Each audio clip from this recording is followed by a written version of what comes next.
Whatever the occasion, effortless elegance is right this way. Because Hilton brings you new ways to stay courtesy of the Nomad London. And it doesn't stop at award-winning dining in a space draped in velvet and illuminated by vintage chandeliers.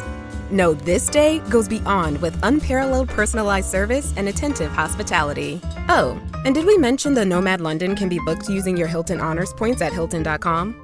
Hilton, for the stay. How many discounts does USAA Auto Insurance offer? Too many to say here. Multi-vehicle discount, safe driver discount, new vehicle discount, storage discount, legacy. How many discounts will you stack up? Visit USAA.com/auto discounts. Restrictions apply.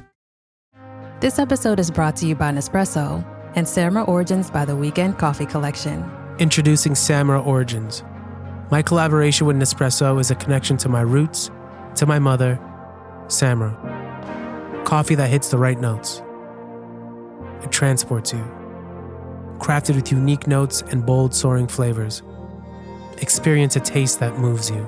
Nespresso and Samra Origins. Discover more at Nespresso.com.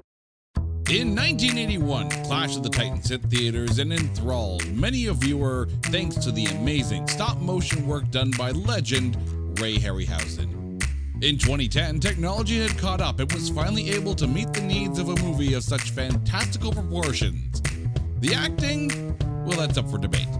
Stare not into your speakers lest you turn to stone as we attempt to prove to you that 2010's Clash of the Titans is not that bad.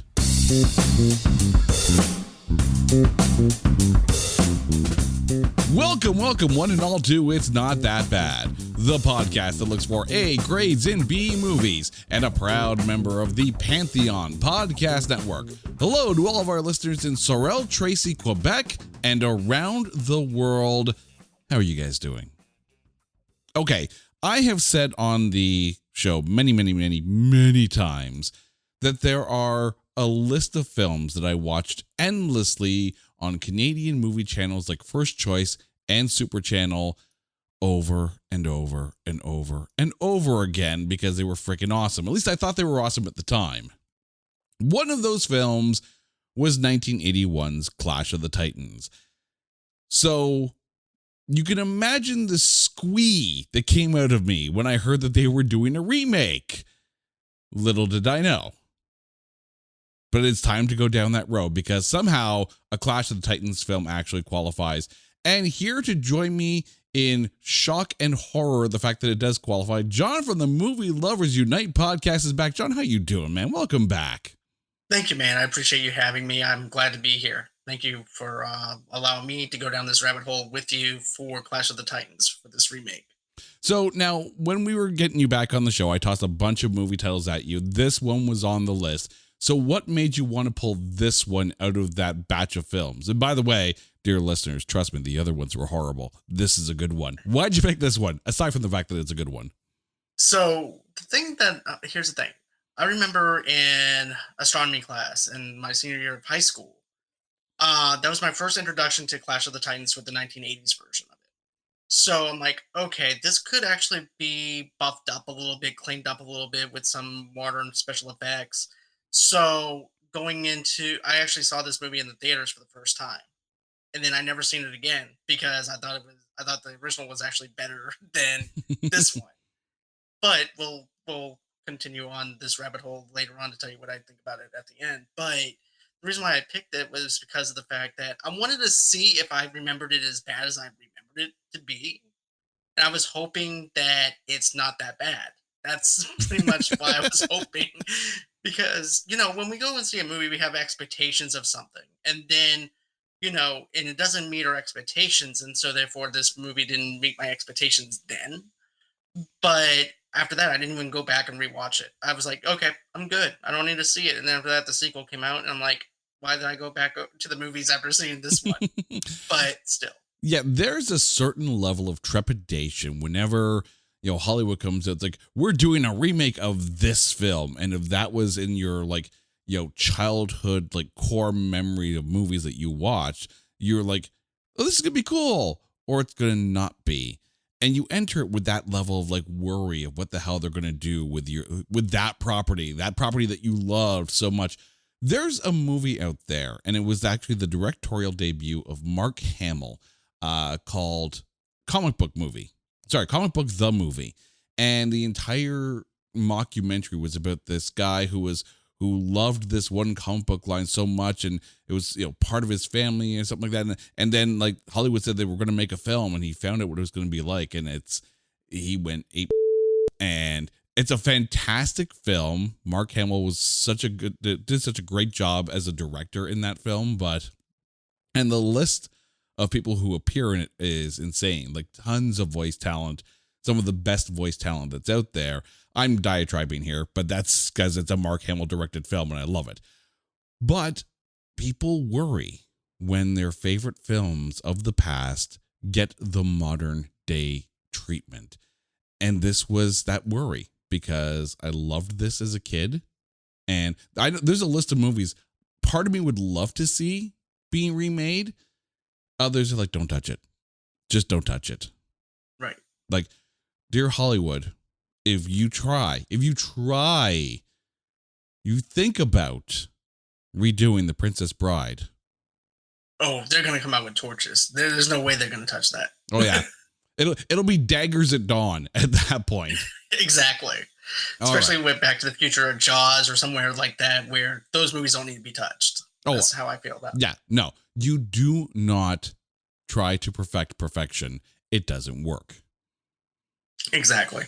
All right. So before, though, we get into diatribing about other films, it's time for us to jump into this film. So we're going to take 2010's remake, Clash of the Titans, and trailerize it. Man has forsaken the gods, torn down their statues, and proclaimed themselves the true gods. But like most workplaces, management disagrees. Zeus looks to pimp hand humanity back into subservience, commanding Vapor Trail Voldemort to release the Kraken and destroy Argos. The one person standing between them and certain doom is Perseus, the demigod byproduct of Zeus on a revenge bang day trip. But like any true child of a deadbeat dad, he's moody, sullen, and just not having it. Sam Worthington wears the mantle, but not the hair, of the demigod once played by Harry Hamlin in a film that looks to do the impossible. Replicate 80s magic with 2010 pixels. Prepare thyself for Clash of the Titans. Rated PG for pander to the gods. That was great. Right now, people are going to be sitting there watching this film again and going, oh crap, it is Vapor Trail Voldemort, isn't it? Especially when it comes out of Medusa's cave, I can just hear your voice being pitched over that scene, and him supposed to be the hero. And your voice is just echoing through the mountains. That'll be perfect. Oh, dear God. All right, let's get into who is in this film. The movie stars Sam Worthington, Liam Neeson, Ray Fiennes, Gemma Arterton, Alexa Davalos, Jason Fleming, Mads Mikkelsen, Luke Treadaway, and very small roles by Nicholas Hoult and Kaya Scodelario. The movie is directed by Louis Letellier. However, there's an almost directed by for this. According to IMDb, Robert Rodriguez actually turned down directing this film. And at one point, Stephen Norrington was attached to direct it. He of Blade and the League of Extraordinary Gentlemen fame. But he turned it down because he hadn't seen the original and wasn't sure he could do it justice. I saw League of Extraordinary Gentlemen. He wouldn't have done this justice. No, I think that is perfect the way it is with the 2010 with this director. To be honest with you, I did not like League of Extraordinary Gentlemen at all. Matter of fact, I think I remember throwing it in like a Goodwill or something, just so somebody else could have it and suffer along with someone else, because I wasn't going to go up that hill again. So that is the misery loves company reaction to a film right there. I'm just going to put it in Goodwill and someone else can suffer too. Exactly. Right. But that being said, I do kind of like League of Extraordinary Gentlemen. There are good parts of it. There's some crappy parts of it, but there are some good parts. there's some elements that, like the mythology and stuff like that, that they used within League of Extraordinary Gentlemen. It's just the execution of the lines and stuff like that. But yeah, Yeah. And Sean Connery just not giving a damn. right. The film had a budget of $125 million. Domestically, it made $163 million with a worldwide box office gross of $493 million. When it debuted on the April 2nd long Easter weekend of 2010, it debuted at number 1 with $67 million. There were 2 other major releases that week. Why Did I Get Married 2 debuted at number 3 with $32 million, and The Last Song debuted at number 4 with $18 million. The number 2 film was the second week of How to Train Your Dragon with $34 million. So, not a bad week at the box office. And this film did get some accolades, both good and bad. At the 2011 Saturn Awards, it was nominated for Best Fantasy Film, but lost to Alice in Wonderland. At the 2011 Annie Awards for Animation, Quentin Miles was nominated for Best Character Animation in a Live-Action Production, but lost to Alice in Wonderland. At the 2010 Teen Choice Awards, Gemma Arterton was nominated for Choice Movie Breakout Female, but lost to Taylor Swift for Valentine's Day. She was also nominated for Choice Movie Actress Fantasy, but lost to Kristen Stewart for The Twilight Saga: New Moon. Sam Worthington was nominated for Choice Movie Actor Fantasy, but lost to Taylor Lautner for The Twilight Saga: New Moon. And the movie was nominated for Choice Movie Fantasy, but lost to, you guessed it, The Twilight Saga: New Moon. At the 2010 Scream Awards, Bubo the Mechanical Owl was nominated for Best Cameo, but lost to Bill Murray for Zombieland. And I'm telling you right now, that's like a dead heat for me, because Bill Murray in Zombieland is priceless. But I agree. I freaking love Bubo the Mechanical Owl. And Perseus and the Heroes versus Medusa was nominated for Fight Scene of the Year, but lost to the anti-gravity hotel fight in Inception. You know, credit where credit is due. That fight scene in Inception was fan-freaking-tastic. Exactly. It was stacked against Inception. You cannot win against Inception, especially what Nolan has done with that movie. Oh, yeah. So, no, like, you take a look at who won, and you just tip your hat and say, well done, good sirs, well done. At the 2010 IGN Summer Movie Awards, it was nominated for Best Fantasy Movie, but lost to Harry Potter and the Deathly Hallows Part 1. Naturally. But then there's the accolades on the other side. At the 2011 Alliance of Women Film Journalists Awards, it was the winner of the award for a remake that shouldn't have been made. At the 2010 Golden Schmoes Award, it was nominated for Biggest Disappointment of the Year, lost to Iron Man 2. At the 2010 Irina Palme d'Or Awards, which is kind of like, you know, French Razzies, Gemma Arterton was nominated for Worst British Actress for this and Prince of Persia: The Sands of Time, but lost to the entire cast of The Calling. And Liam Neeson was nominated for Worst British Supporting Actor, but lost to Noel Clarke for 4, 3, 2, 1. At the 2011 Yoga Awards, both Liam Neeson and Ray Fiennes won for Worst Foreign Actor alongside Gerard Butler. And at the 2011 Razzies, the movie was nominated for Worst Eye-Gouging Misuse of 3D, but lost to The Last Airbender, and it was nominated for Worst Prequel, Remake, Ripoff, or Sequel, but lost to Sex and the City 2, and I completely agree with that one. I can too.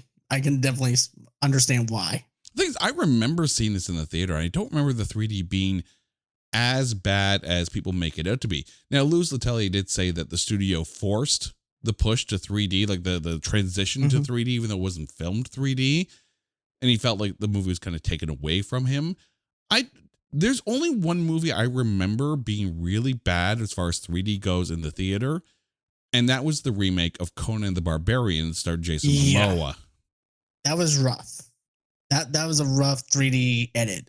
This one, I remember the 3D not being that bad, especially when you're in Medusa's lair and stuff, and you have that whole entire, whenever they throw the weapon at the screen, I felt like it was actually coming at me. Unlike, unlike the other one that we just mentioned, I felt like there was more rushed than anything as far as the 3D effects go with the Conan. Yeah. So, yeah.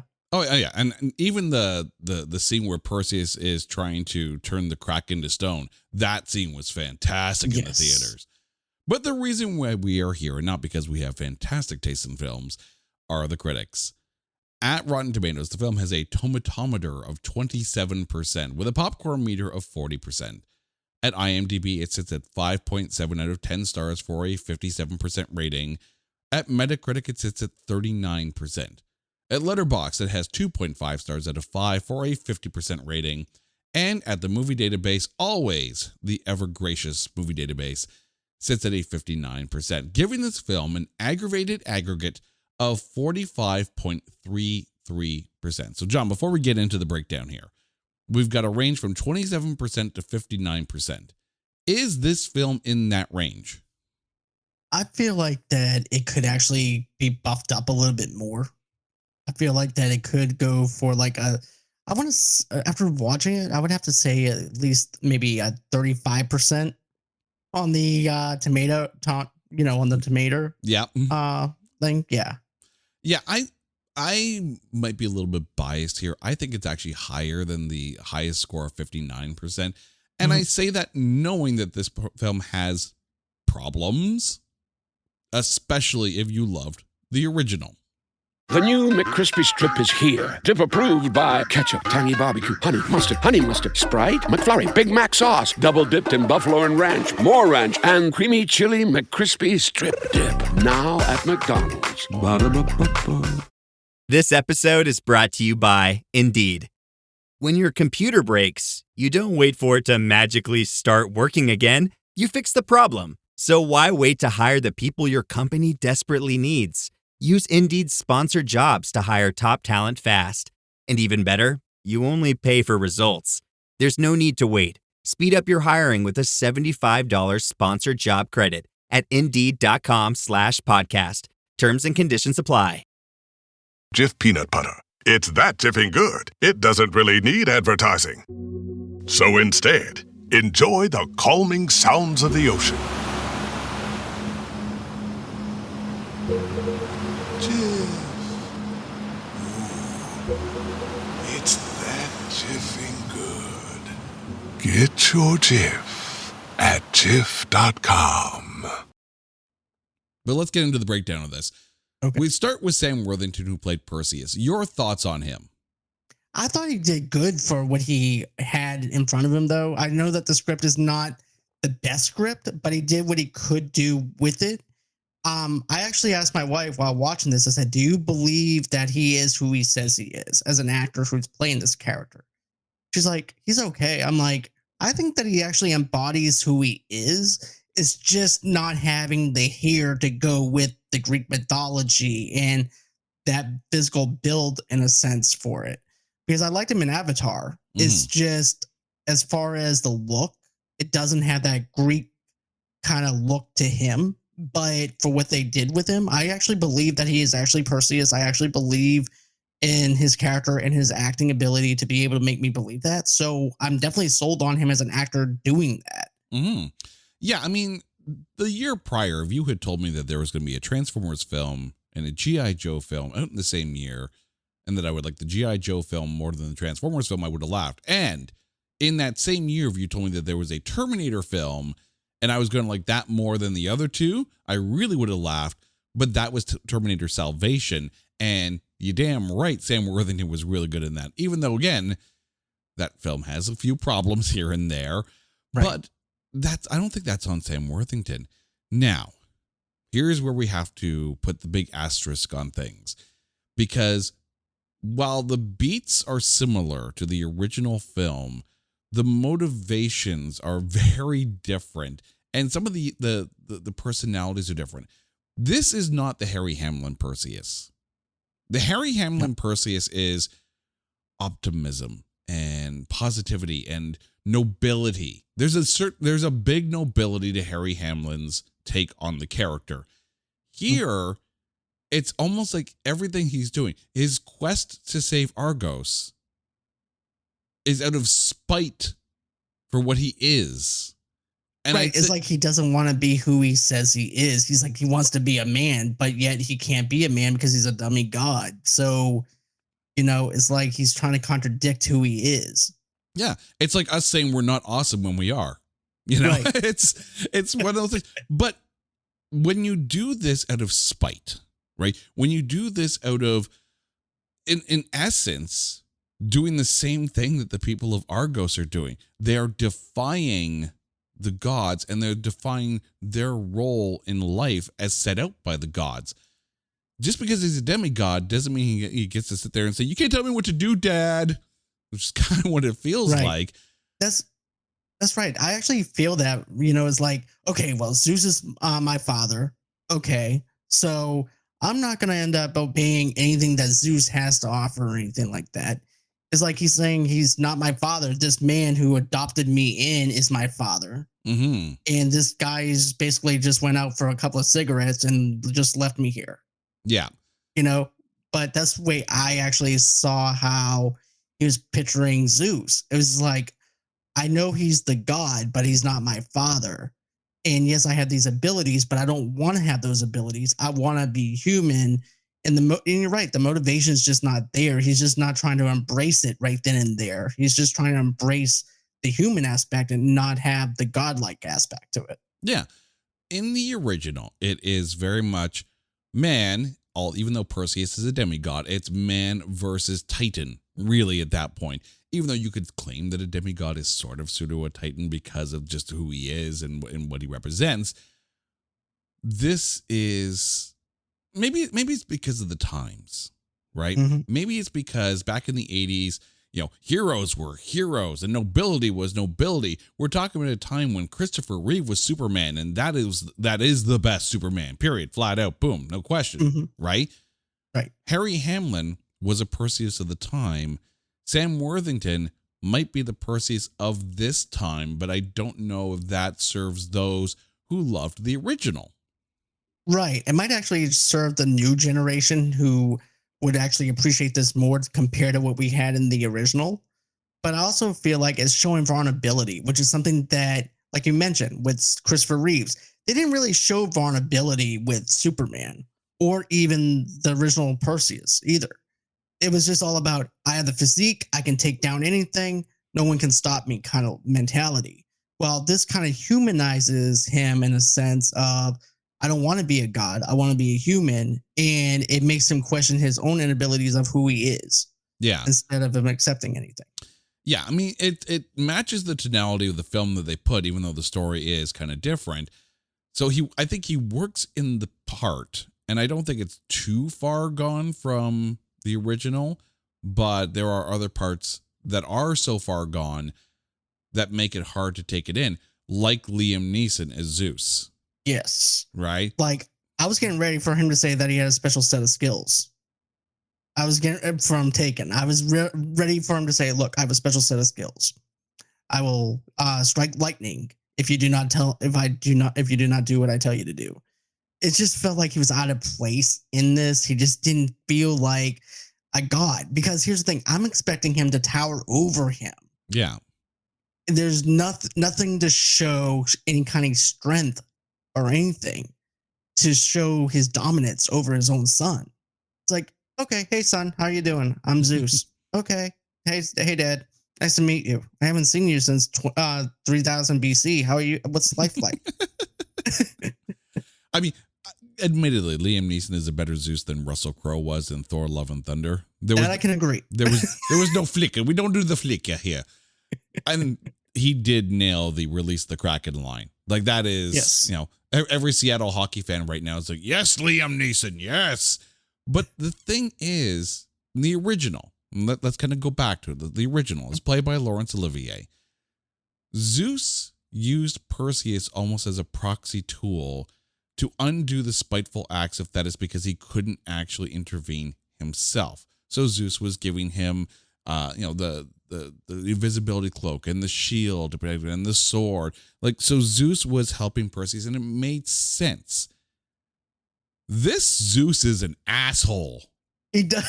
He really is. It's kind of like, hey son, we want you to do this quest, but I'm not going to give you any tools to help you. So good luck out there. You're going to die, but dinner's at 8. So have a good day. Right.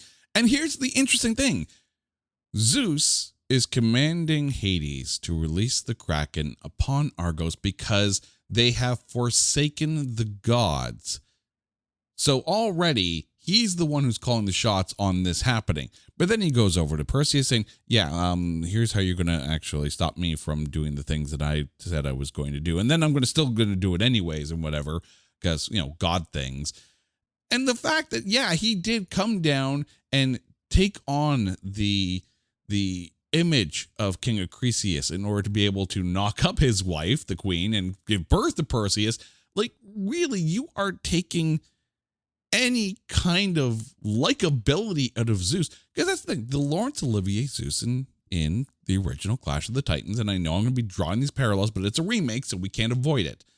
That Zeus felt a little bit more, I don't know what the word I'm looking for is, benevolent. Selfless. Yeah, benevolent, exactly. A benevolent god who would, understandable that, because gods bicker and all that, and they're petty and they do, petty things, but he's using his proxy and his son as the demigod in order to be able to correct things.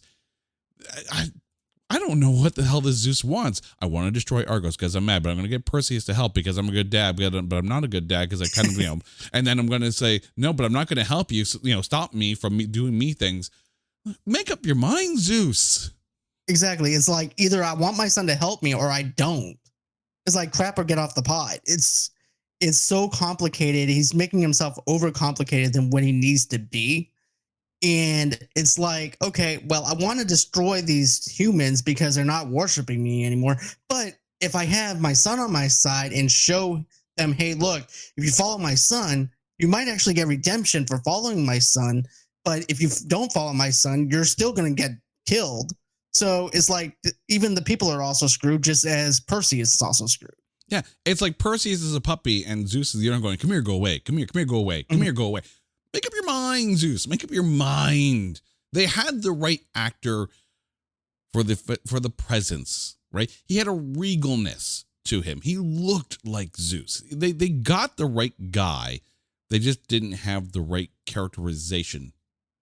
No, it's like they didn't know what they wanted to do with him. So it's like, Liam, look, we need you to overcomplicate the character. So if you can, give them these complexities to make him feel like he's human, but he's not really human.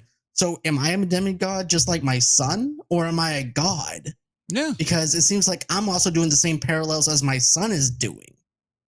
And it just doesn't mesh up. It just feels like it's over-convoluted to not knowing what you want to do with the character. Oh, yeah. No, Zeus isn't that hard a character to write. Freaking write it right. Exactly. Because he's supposed to be an overtowering god. He's supposed to be vicious. He's supposed to be tired of these people not worshiping him. And I don't even feel like he's even angry. Yeah. For them destroying his own statue and not wanting to worship him. I just feel like, okay, it's just a Tuesday. It destroyed my... It's almost like we have the neuroticism of like Jeff Goldblum from the TV show Chaos on Netflix. Great show, right? But make up their mind what you want to do there, God. Exactly, because I feel like you need to be angry at these people. You need to shove a thunderbolt up their butt to figure out to get their attention. You're not even doing anything. Yeah. No wonder why they don't want to worship you. You're not even showing dominance over these people. Hi, so it's Zeus. Yeah. He's the problem. It's Zeus. Yep, it's Zeus. It's not his son. It's not Hades. It's none of that. Yeah, because Hades was more threatening than Zeus. Speaking of Hades, Ray Fiennes, your thoughts on him? I thought he was more threatening, more menacing than Liam Neeson. I felt like that if the roles were reversed, I think that Liam could have actually done better at Hades and have Ray Fiennes as Zeus, to be honest with you. But he was so good as Hades that I don't know if I'd want to actually pull him out of that role. I mean, yes, it is really hard not to hear him speak for the first time and go, oh, Voldemort found a nose. But but that's the tonality that you want to give. And on the big screen, like I remember, and again, flashing back to the original here, I remember the scene where Hades is finally told to release the Kraken, right? And he goes underwater and they open up the gate and the Kraken comes out. And it's almost like that It looks almost like a mold of him underwater, just staring like with some bubbles coming up kind of thing. And I'm like, you're not scary at all. This Hades scares the crap out of people. Same here. He gives me nightmares, like especially the stuff that he does in hell as well. So, I'm sorry, but I just think he's more threatening on this kind of level, especially when you have all these other gods in this place and Zeus just dismisses them, and there's just one-on-one confrontation between the two of them, and the way he's basically just maneuvering the chess pieces to get what he wants. And he's supposed to, and the deal he makes with Zeus, he goes, well, if you do this, you will be stronger. Yeah. And it's chess playing Hades, right? Mm-hmm. The fact that he's using Zeus's own hubris to be like the impediment of his downfall, and Hades' return to prominence in the Acropolis. That is exactly what you got Ray Fiennes in for there. Yes. And I think that you couldn't get a better actor to play this character. No. That is pitch perfect casting. Now, up to this point, the characters and what they were doing sort of similar to the original. This is where it changes. Gemma Arterton is Io. Your thoughts on her? I thought she does a pretty decent job. She's trying to show that, it's okay. I'm here for you. She's like an advisor, if you think about it, and advising him on things. She's basically the video game tutorial if you're trying to just starting out as the character that we're seeing. You're going to go into the cave and you're going to hit XO square in that order. Right. Exactly. I mean, yes, the character of Io at this point is kind of like the demigod of exposition, where she just comes in and says, this is what's going to happen in there, and this is what you're going to have to do. And if you don't do that, then we're all dead. And if you do that, well, then we're going to go on to the next level. It's kind of like the video game narrator. And I understand, because there are characters in this film that aren't in the original, and this is probably a lot of the reason why critics downvoted this like crazy. But I think she takes the place of Amon in the original, played by Burgess Meredith. This is like the friend that Perseus makes when he wakes up in that what looks like a gladiatorial arena after Thetis takes him and puts him not where he should have been. And I like her in this. I do like her in this. And I completely understand why she got nominated for that breakout role award at the Teen Choice Awards. The reason why she couldn't do the sequel, though, was because of Hansel and Gretel. Right, I remember that because I actually seen that movie in theaters. But I definitely like the dynamic between the two of them. It's like, okay, well, we need to have a love interest for him while they're doing this tutorial kind of thing that they're doing. But I'm invested in the relationship, which is surprising because I would think that it would be forced. Mm-hmm. But the way they do it is like, okay, we have the mission at hand, and we're focused on that, and then you have a little bit of playfulness while they're going over to see Medusa. So you have a little bit of that going on while she's trying to train him. So Mm-hmm. I like the fact that we get to see more of that dynamic a little bit, so it can work out and flesh out a little bit. Yeah, and I don't think it's a romantic thing because, of course, she admits because she is cursed with immortality because she refused the gods of something or whatever. But she watched over Perseus his entire life. Didn't do but still watched over Just him. like Zeus, right? The worst gods ever. But yeah. It's a god thing. They're kind of like a Watu the Watcher from Marvel. It's like, we're going to witness everything. Ain't going to do but we're going to witness everything. Right. But it's almost like a maternal love, which I kind of like from this character. So that way it's not a shoehorned in romantic angle that we didn't need in this. I think that's why I'm invested, though. I think that's why I'm invested in that relationship, because of the fact that she's seen him grow up. She's seen aspects of his life. And you're right. It doesn't even feel like a relationship. But I think that's why I'm also invested in it, is because of the fact that the relationship itself is just them being in this situation and having to face it. Yeah. It's a ridiculously wholesome relationship in a movie that has giant spiders born from the blood of Calibos. just a perfect day. It's a regular Sunday. It's all good. Right. Exactly. Mads Mikkelsen, who played Draco, this is the head of the guards that goes out with Perseus in order to be able to gather the head of Medusa. Also, hey, it's Mads Mikkelsen. Gotta love it. I like this. I actually like the fact that this is not a villainous role like we've been seeing. It's like, okay, well, Matt, let's see. I know you can do anything else, but you know what though? We're gonna make you be the villain.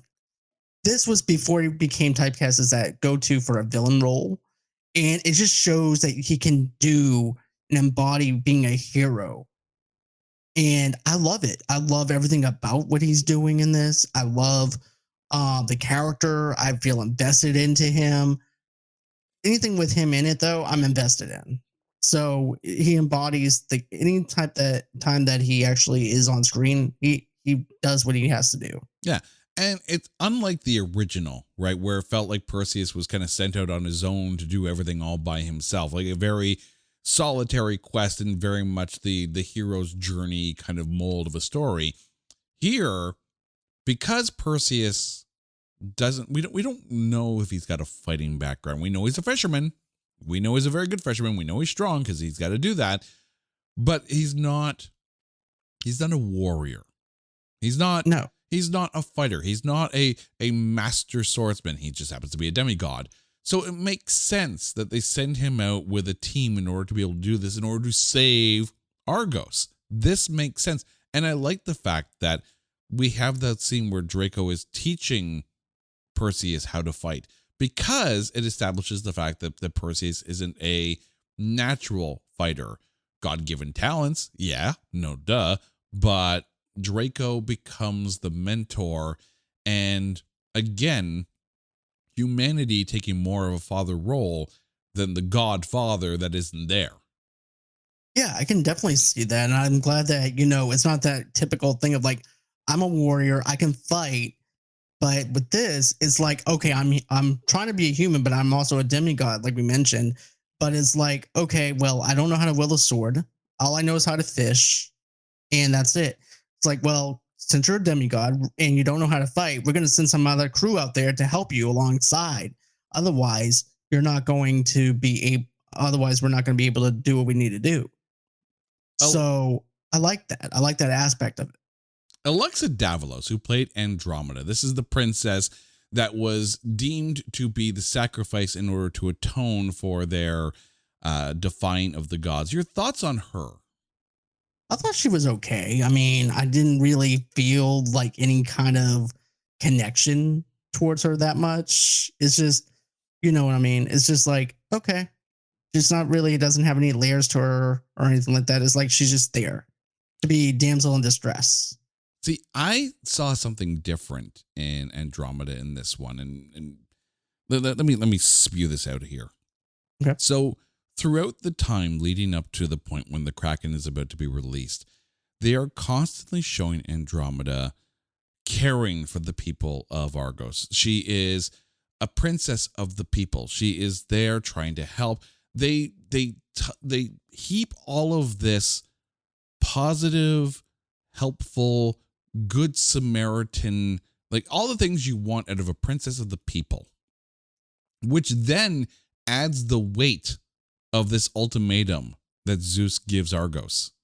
So while we didn't get too much of Andromeda, and rightfully so, because you don't want to take away from the quest of Perseus, but I like the fact that all of a sudden we have this weight of, this is a good person. There's a reason why Zeus said we're going to sacrifice her, right? To make it that, give that ultimatum the weight, right? Make us feel something there. Right, because I actually understand that now. It's like she's the light for these people and the positive outlook of everything while everything is so dark. Mm-hmm. And so therefore Zeus is like, okay, well, guess what? We're going to go ahead, kill the number one person that has that light inside of them that everybody looks up to. Yeah. And, and get rid of them. And then we can go in and kill the rest of everybody and make them miserable. But I like that aspect, like you mentioned. I like that whole entire deal where you have someone that is full of light, that cares about the people and is there for them. Mm-hmm. And Yeah, and now that you mention it, she does have that kind of resemblance now that I'm actually thinking about it. Yeah. I mean, it's when you're going to punish a people, if you're Zeus and you're going to punish a people, you don't sit there and say, okay, the Kraken is going to come and destroy Argos unless you kill Johnny over here. He doesn't do much, but we'll kill Johnny. And at that point, everyone in Argos will be like, all right, you, Johnny, you're dead. Okay. Make it the person who is the best of them. And then you sit there and go, oh, we really messed up if he's saying that we have to sacrifice her. Right. And in the short amount of screen time that Alexa Davalos was given, she was able to make us feel that. Right, because by the time she gets tied up and we're invested in the fact of like, okay, we already know that the Kraken's what's going to happen at the end, but it's that whole entire waiting and seeing what's going to happen to her, right? Because we want to be invested into the fact if anything does happen to her, we have that emotional attachment to that character. And I feel like you do need to have that kindness and that and being able to be there for the people, for us to be able to care just as much as the characters care about that character too. So I definitely think that that's a great idea to have. Mm-hmm. But also on the same side, you have Luke Treadaway, who played Procopian. This is the doomsayer that was basically like, yep, no, we got to set this up. We got to get ready for Andromeda to be sacrificed to the Kraken. An interesting character to put in, and one again that was not in the original. Your thoughts on him? I found him annoying. I wanted to actually do him in and throw him into the fire. But I understand why you need him, though, because he's basically the guy who's like, look, we cannot count on the gods to help us. We cannot count on anybody else. If this is how we're going to have to go ahead and end all this and sacrifice her, so be it. Mm-hmm. As long as we have peace on here and we're good. So let's go ahead and do it.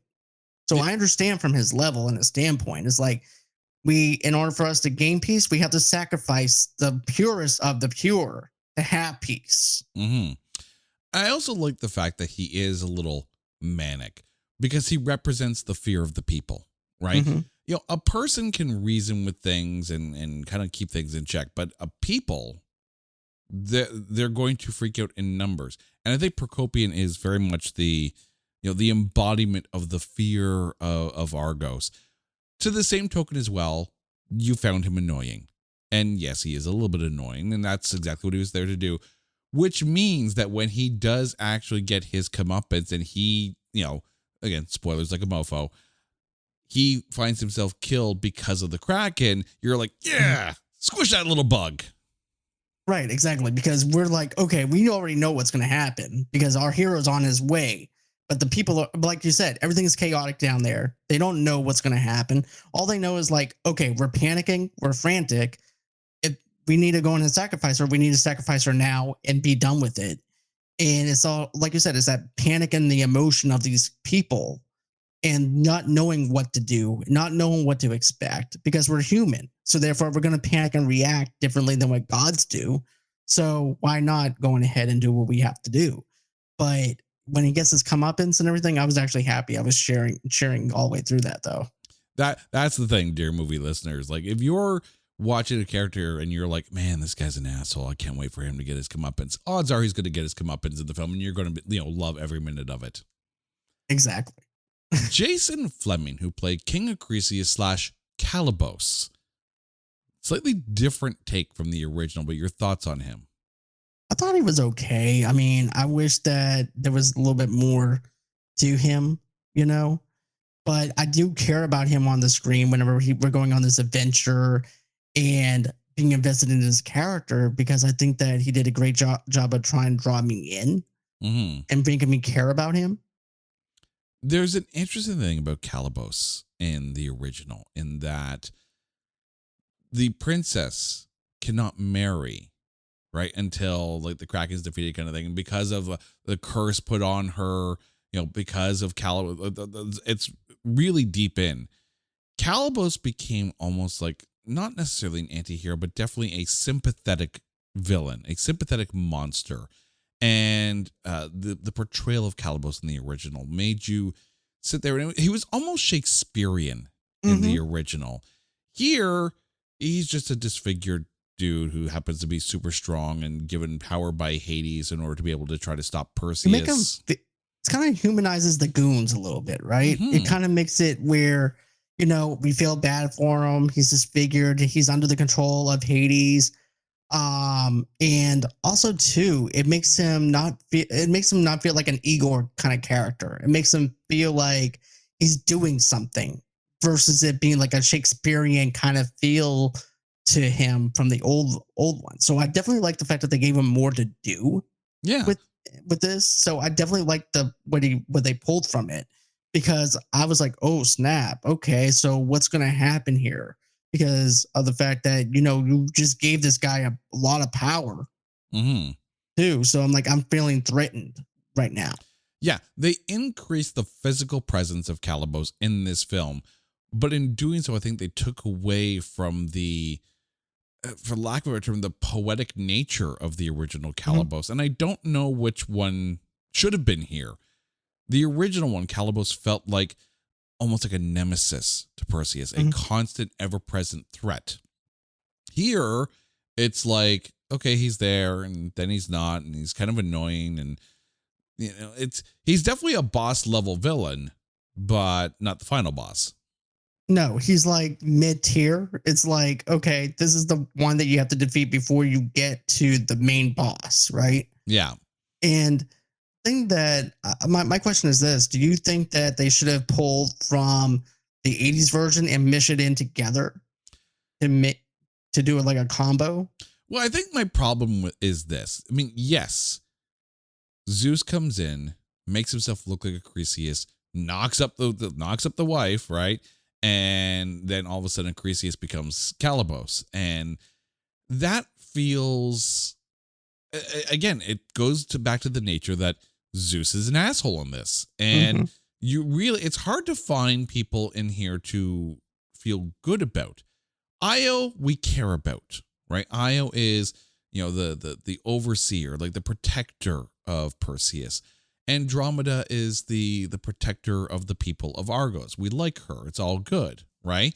We are fine with Draco because he's nobility. He's the noble warrior who is helping Perseus, and that's about it, right? Right. I mean, except for one other person who we're going to mention later. Calibos he's one-dimensional in this. And I understand that it's a popcorn flick and we're not looking for nuance and subtlety and character writing, but you were still able to do that in 1981. And I recognize it's a different backstory for Calibos, or slightly different backstory, but there was just something so theatrical about the original Calibos that I felt was missing out of this. I do feel like it's one-dimensional in a way, because it's like, okay, he's dead. Okay, time to go to the next set piece. Instead of it being where you are invested into the villain just as much as you are into the heroes to make us care about the villain whenever he does die. Because you want to have that hurrah moment, right? Of like, okay, Calibos is dead. Yeah, let's go on ahead. Let's face the next villain that we're going to have to set up for. This one's like, okay, he's gone.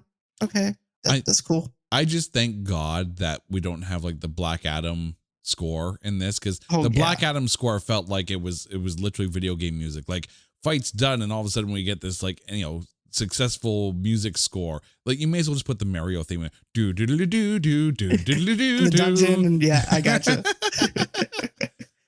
But I do agree, the scoring for this is fantastic. It felt like Gladiator type music. The fight choreographies is even good as well. Oh yeah, no, they nailed the production aspect of this. It was sweeping, it was cinematic, it was great. It wasn't a rock-ish orchestra, and I think they smartly realized that if they tried to put something in like that, then it just wasn't going to be Clash of the Titans. Exactly, because I think that it would be like, okay, it's just a PS2 game that people can just turn on, and that's it. It'll take certain elements out of the movie from the people watching it. I mean, if they had gone with a vibe of a game like Shadow of the Colossus, then okay, no problem. I have no problem with a movie, with that kind of vibe. And also, how have we not had a movie made out of Shadow of the Colossus, the video game? That would be awesome. I've been wanting that, awesome. and The Legend of Dragoon is also another one I've been wanting. Yeah. Dear Hollywood, hurry up and make that happen. Walmart Business saves you time, money, and hassle, which means you can focus on what really matters, like putting the money you save back into what you do, spending more time training your team, filling orders, and finding new clients. Anything and everything, right down to, oh, that's the one, choosing the best hold music. Walmart Business. It's the Walmart you love, now for your business. Learn more at business.walmart.com. Ryan Reynolds here from Mint Mobile. With the price of just about everything going up, we thought we'd bring our prices down. So to help us, we brought in a reverse auctioneer, which is apparently a thing. Mint Mobile Unlimited Premium Wireless. How to get 30, 30, bit to get 30, bit to get 20, 20, 20, bit to get 20, 20, bit to get 15, 15, 15, 15, just $15 a month? Sold! Give it a try at mintmobile.com/switch. Upfront payment of $45 for 3-month plan, equivalent to $15 per month required. New customer offer for first 3 months only. Speed slow after 35 gigabytes if network's busy. Taxes and fees extra. See mintmobile.com. So good, so good, so good. New markdowns up to 70% off are at Nordstrom Rack stores now. And that means thousands of can't-miss deals just in time for summer. The denim section is unreal. Why do I rack? All the dresses. I always find something amazing. Plus, buy it online and pick it up in-store the same day for free. Great brands, great prices. That's why you rack. Two characters at the same time here. Pete Postlethwaite and Elizabeth McGovern. These are Perseus's adoptive parents. This is the fishing family that found the coffin that he was set out to sea in. Your thoughts on them? I thought they were okay. I mean, it's not like I didn't get that fatherly love. I didn't feel like I spent enough time with them to make me care about them. At least when Pa Kent rescued, Clark. We were invested into their dynamic at the very beginning of Superman, the very first Superman movie with Christopher Reeve and stuff. Even with the Man of Steel movie, we were invested. This one, I didn't feel any kind of connection between them. I wanted more time with them. I feel like, you have this demigod with you. You're actually being a mother and father to him, but I wanted more of it. Yeah. And I think they should have spent a little bit more time in that realm. I mean, they don't know that he's a demigod at that point. They just found a kid in a coffin set out to sea, and they raised him. Right. Pete Postlethwaite, who played Spyro, the adoptive dad. These are characters that were made specifically for this film. We didn't get to see the upbringing of Perseus in the original Clash of the Titans. They tossed the mom and the kid in the coffin out to sea, and then we get the opening credits. And next thing you know, Harry Hamlin's riding a horse on the beach. Skip everything. Here, I think Spyro does a very good job of having a very open and honest relationship with Perseus, right? He knows. Right. Perseus knows that he's adopted. Perseus knows that he's not a blood child to these people, but yet they care for him nevertheless. This is the father figure that really puts Liam Neeson's Zeus to shame. Maybe that's why he doesn't want to be a god. Maybe it's like, okay, Zeus is an asshole, so let me go on ahead and be a human instead, because at least my human father actually treats me like a son. Yeah, but I think here is the character, Pete Postlethwaite. Here's the character that justifies creating Perseus to be spiteful in his reasoning, because, of course, he was struck down by Hades and he lost his family to the gods. So there's a reason for Perseus to be defiant of his own parentage, because your brother killed my adopted parents and I ain't going to do for you. That makes sense because Pete Postlethwaite does a really good job in the beginning. I love the fact that they added this to it. I think it added so much more to Perseus, and it excused a lot of the changes that we got from the Harry Hamlin version. Right. You see, I like the fact that they put it in there. I just wanted more with that dynamic for me to be invested in the father and son dynamic of it. Mm-hmm. But that was like the only nitpick thing I had with it. But I like the fact that, hey, we have some father and son bonding at least. We actually can set up the characterization of who these characters are and have the love of the son a little bit and the love of the father.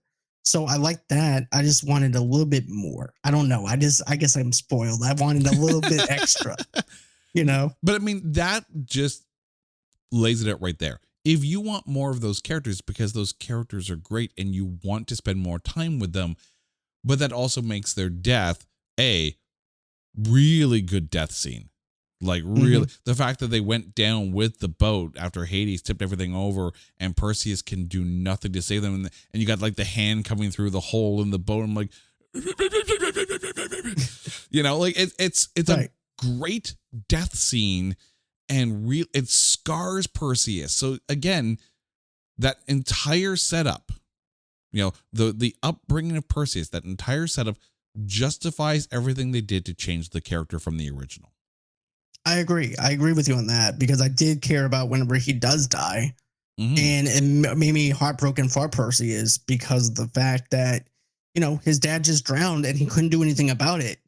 And he knows who he is and is like, I have these godlike powers, but I can't do anything to even save someone that I love. Okay, I'm going to ask you a question here because I know when I saw this film in the theaters, I had this thought. So I need to know if you had the same thought here. Upon the releasing of the Kraken, did you feel like you entered Cloverfield 2? Yes, I really did. Because it didn't feel like a cinematic to me. It didn't feel menacing to me. You know what I mean? It's like, I don't know. It just felt like one layered. It was just phoned in. It was just something that they just said. And then you see an outline of the water. And that's it. There was no danger element. At least show, if you're going to hide the Kraken, at least show like something dark and shadowy to show us something threatening underneath the water that we cannot see, just as the characters above cannot see what they're facing. Yeah, they had more problems dealing with like the demon bat-like creatures than they did with the Kraken. I mean, yes, the scale of the Kraken feels like it should be a Titan. Like the original, right. And again, I hold the Harryhausen stop motion work in absolute high regard. It's 1981, and it made me believe that all of this, you know, that it existed in Greek mythology, right? It was real to me. Of course, I was young, right? But it it was made us real. Feel like we're on the adventure of a lifetime with them, and with this godlike person, and also too, how he's going to defeat these godlike creatures. Oh yeah. So we're invested. We actually feel like we're in that desert, with the scorpions. We actually feel like we're in Medusa. We actually feel all that in the 1980s version. Oh yeah, because it does feel like we're on that adventure. That scene where Perseus is flying the Pegasus in and around the Kraken, I'm like, this is a ride. This is a freaking theme park ride, and I want to get in on it. That's how I felt though too. I was like, where can I sign up to get a Pegasus ride and just ride through that in a 4D kind of layer to it? I loved it. I loved every single moment of it. I wanted nothing but that. The ultimate merry-go-round. The Pegasus. Right. Okay. So obviously you saw the original. You love the original. You saw this. You enjoyed this. Do the changes of the characters and the motivations of the characters, did it make you like this less? It made me like this less because of the fact that trying to humanize them in a sense of having over complications of who they are and not knowing who they are. And I feel like with the other one, we actually know who these characters are. I feel like that they know that these are godlike beings and that's all they are. And instead of trying to humanize them, they make it work to where we are actually invested into these godlike beings and being afraid of them. In this, I'm like, I'm not that scared of you. I'm sorry. It's like you're just having a business office meeting on a Wednesday and I'm ready for the PTA meeting to start. Hey, those Wednesday meetings are hell. Yeah, they are. I just don't want anyone to question Zeus, right? In the 80s version. If the coffee is out, those Wednesday meetings are hell. So let me throw a hypothetical then here for you. All right. So let's go back to the tomatometer for 2 seconds. 27%. Okay. Okay. I want to ask you a hypothetical. In a what if situation, the original 1981 film doesn't exist. And this film was released. It's an original story. I would probably jump it up a little bit because I have nothing to compare it to. Mm-hmm. And even if, let's say, for instance, that Will Smith Men in Black me, and I never seen the original, and I just went into this one wanting a mythology, Greek story, because I love Greek mythology, I would actually bump this up to maybe a 60. Yeah. Because on its own, with no frame of reference whatsoever to the original, people probably went into this film saying, this is great, this is fantastic. And the other thing is this. Say what you will about, and I can't even say the CGI because the CGI looked pretty good, but you can say a little bit about the 3D transition or whatever. It wasn't horrible. Maybe not great, but not horrible. If this film encouraged anyone to do a little bit of a deep dive into Greek mythology, a popcorn flick, people discovering that these characters exist in literature and maybe expanding their horizons a little bit, then it's a popcorn flick with a little bit of purpose. And I love that. Me too, because it gives you a chance to actually understand Greek mythology, Scorpio. You get to understand Orion's belt or anything like that. You can go down that rabbit hole of exploring astrology. Matter of fact, like I said, in my senior year of high school, I took a half a semester of astronomy because I was always into Greek mythology. And then my teacher's like, well, we're going to show you Clash of the Titans. See, that's teacher that who just knows. enhanced it even more for me. And matter of fact, I even did a paper on Scorpio because Scorpio is actually my favorite Greek mythology and the stars and stuff. So, and then I remember one of my friends going, well, how is that possible if that's connected to the other one? I said, it's Greek mythology. You figure it out. Right. But I mean, you are going to have big budget films that will inevitably cause people to look up the backstory or at least the origins of these things. Movies like Oppenheimer, right? Movies like Pearl Harbor, as bad as Pearl Harbor is, you are going to get people who are going to go back and study history. And studying history is never a bad thing. And while this isn't necessarily history, it's mythology, it's still going back and studying literature. And there is never anything wrong when a film can expand the horizons and the education of those who watch it because they are inspired by what they see on the screen. Oh, definitely. Because I think like this though too, man. Like I remember, for instance, when Titanic came out, right? And I went down a deep rabbit hole of me trying to read everything I could on the Titanic and doing stuff like that, research on that. Then you also have Pearl Harbor, like you mentioned, and then Oppenheimer, the assassination of Abraham Lincoln. It's stuff that you can actually look up and actually enhance your experience watching a movie again and not knowing how it's going to affect you later on after you do those deep dives, which is something I do appreciate within the mythology of this film and diving through Greek mythology. All right. Even in the worst films, there is still lessons in history. And I say that knowing that we have watched and covered Abraham Lincoln versus Zombies. Because that movie's exists. great. Oh, it's great. I freaking love it. It's awesome. but the thing is, there is actually research done in the making of even an asylum film, and that is brilliant. Before we get to our MVP, though, I'm going to ask you this because I kind of referenced it at the beginning of the film. Movies from that era, the early 80s, maybe movies that didn't have the technology to be able to pull off the visuals that they needed to tell the story. Is there a film from that era that you feel needs to be done today with today's filmmaking technology? Probably not. Like, I think that back then was a lot more imagination and dealing with stuff on how they can do stuff.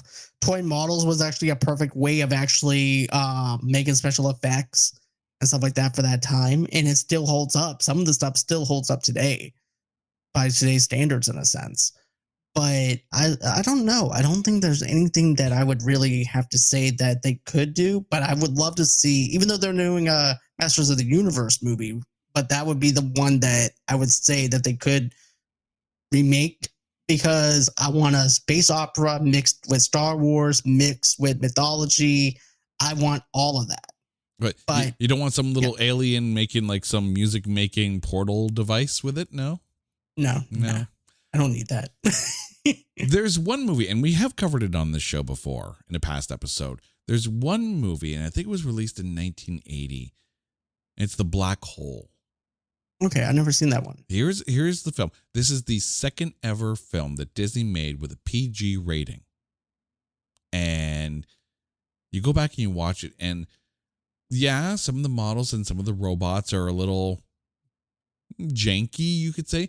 But this film is dark and menacing. And like there's a reason why. Like the fact that you put Walt Disney on here and it's PG, and it's like it's definitely PG for that time, because 80s PG films were a different breed altogether.